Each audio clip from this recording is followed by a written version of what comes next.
Bueno, y estamos con Ignacio Liendo para analizar lo que han sido estos discursos en un año electoral en el que, por un lado, el presidente quiere ser reelegido como presidente y, por el otro, el intendente que quiere ser gobernador, ¿no? Discursos encendidos, principalmente el del presidente Mauricio Macri, en un recinto de mucha tensión, que hablábamos fuera de cámara, se vuelve a reflejar la famosa grieta que está más presente que nunca, ¿no?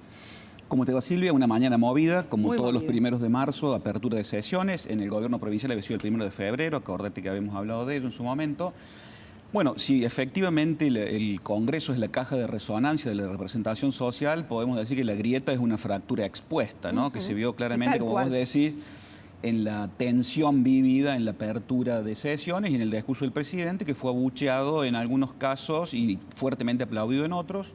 Se lo notó fuertemente fusivo de cara a la campaña electoral, claramente. Sí. O sea, el discurso del presidente fue un discurso, si bien repasó su gestión desde la propia visión positiva que tiene el gobierno, la oposición no coincide con ello claramente, si no, no hubiera abucheado, pensando en las elecciones, bueno, todas las elecciones que habrá durante todo el año y poniéndose en el rol de candidato claramente desde una posición de fortaleza en un momento en el que los números ni de las encuestas ni de la economía le son favorables, con lo cual claramente hace de necesidad virtud, desde su liderazgo impone una posición y trata de transmitirla y sus partidarios son quienes acompañan. Esa fractura expuesta se manifiesta contraria, por supuesto, ¿no? Creo que los dos momentos en los que se ve la mayor tensión en el recinto es cuando el presidente habla de corrupción y de inflación. Cuando dice que la inflación bajó, allí es abucheado por la oposición, y también cuando habla de corrupción, pero inmediatamente se pone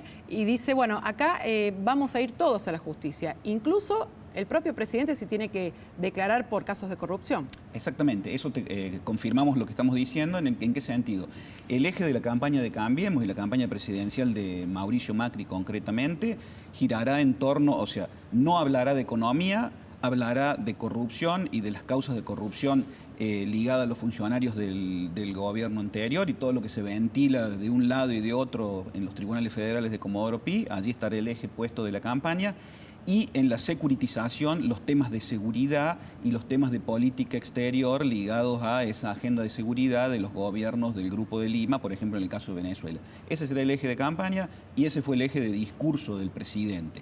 Y por otro lado, como vos decís, ese discurso tiene un derivado muy claro que es la transparencia, ¿no? Lo que se denomina como transparencia desde el punto de vista liberal y republicano, que es bueno que todos estén bajo la mirada de la justicia y todos rindan cuentas, ¿no? Ese es lo que está en el trasfondo del discurso del presidente y por ese lado irá la campaña.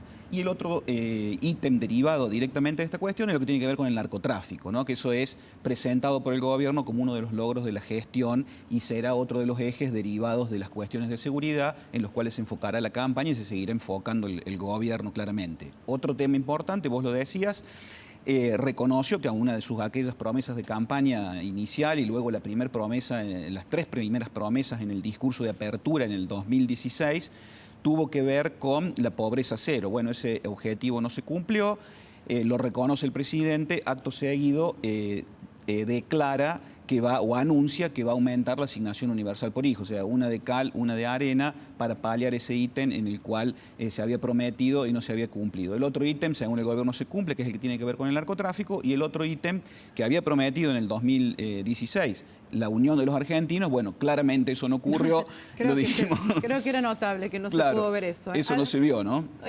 Todo el tiempo en el discurso hacía una referencia en torno a lo que fue la gestión hasta el 2015 y quiso diferenciarse permanentemente. No es la misma gestión y en un párrafo habla justamente de la obra pública, que ahora con el gobierno de Mauricio Macri dijo es un 40% más barata de lo que antes tenía que pagar el Estado. Bueno, ese momento es extremadamente importante porque ahí es donde hay un cambio de paradigma y todo lo que tiene que ver con la obra pública en los gobiernos anteriores está conectado con la corrupción, o sea, está ligada la corrupción a la obra pública. Esto es discutible y es lo que se está ventilando justamente en la justicia y ahí, bueno, hay amigos, enemigos y la supuesta transparencia que promueve el gobierno, o sea que es extremadamente fundamental. Y el otro tema, apeló en varias oportunidades, cuando hablaba justamente de eso, a esta idea que tiene Cambiemos, que tienen los sectores sociales que apoyan a Cambiemos, que los males de la Argentina tienen que ver con los últimos 70 años, ¿no? Esta es una crítica velada al peronismo y a los gobiernos y a los movimientos nacionales y populares, en las cuales cree firmemente el presidente, su equipo de trabajo y sobre todo el sector social que apoya al presidente y a su partido. El resto de la sociedad u otro sector de la sociedad no necesariamente piensan lo mismo, y la oposición es quien intenta representar ese sector social, y eso en última instancia la grieta, ¿no? O sea, hay un discurso fuertemente ideológico desde ese punto de vista en culpar a la decadencia del país a los últimos 70 años, que en última instancia es una crítica velada al peronismo y a los movimientos nacionales y populares, que bueno, sería como mínimo discutible, pero bueno, hay una cuestión fuertemente ideológica ligada a la seguridad y a cómo hacer las cosas desde el punto de vista de la gestión pública, ¿no? Hubo otro párrafo que estuvo destinado a la parte internacional, dijo que Argentina no tuvo en la historia tanto respaldo internacional como ahora, habló del G20 y también de la situación de Venezuela. Bueno, eso...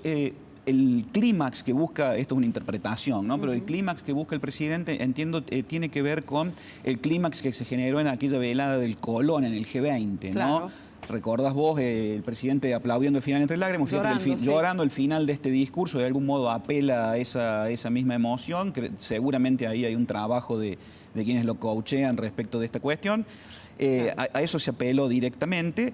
Y sí, efectivamente, el gobierno en los sectores del sistema financiero internacional de Occidente y en algunos sectores de Oriente tiene fuertes apoyos desde el punto de vista internacional, pero bueno, eso no necesariamente se traslada en inversiones o se traslada en un impacto real. Y el caso de Venezuela, ya lo hemos hablado varias veces contigo, el presidente está dentro del Grupo de Lima y el Grupo de Lima, de algún modo, por decirlo menos, acompaña las políticas de Estados Unidos en la región y respecto a Venezuela. Igualmente el Grupo de Lima la semana pasada encontró un límite, se autoimpuso un límite al injerencismo norteamericano en la región y dijeron, ok, vamos a trabajar sobre una solución para Venezuela que sea pacífica y que sea democrática. El discurso de aquí del presidente se mantuvo en esa misma línea, pero claro, por supuesto apoyando a la oposición al gobierno de Maduro, ¿no? Seguro queda mucho más para hablar sobre el discurso de Mauricio Macri. Pasamos brevemente a lo que fue el discurso de Ramón Mestre, el intendente que ahora quiere ser gobernador.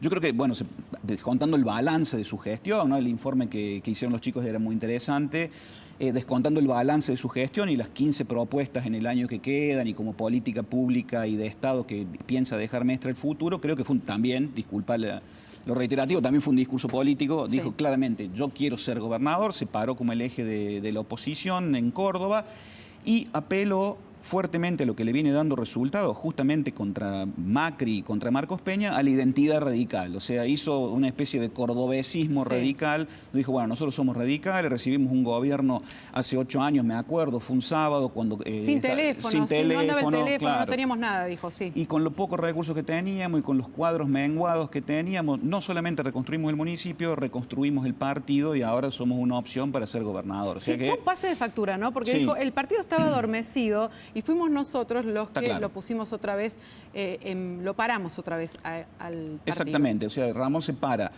como jefe de la oposición, se para como jefe del partido y como jefe de por sobre todas las facciones que hay en el partido, asumiendo una posición de liderazgo, no solamente de cara a las elecciones que vendrán en breve, el 12 de mayo, sino de cara a los próximos años, ¿no? Ramón Mestre se erige desde sus 45, 46 años como uno de los referentes de la política cordobesa de aquí a los próximos 20 años. En eso es realmente lo que está pensando, ¿no? Y antes se está pensando en la interna, ¿no? Que se viene muy complicada y va a ser el 17 de marzo. Todavía está peligrando, tambaleando, a ver si se hace o no. Está tambaleando, exactamente. Gracias, Ignacio. Gracias a usted.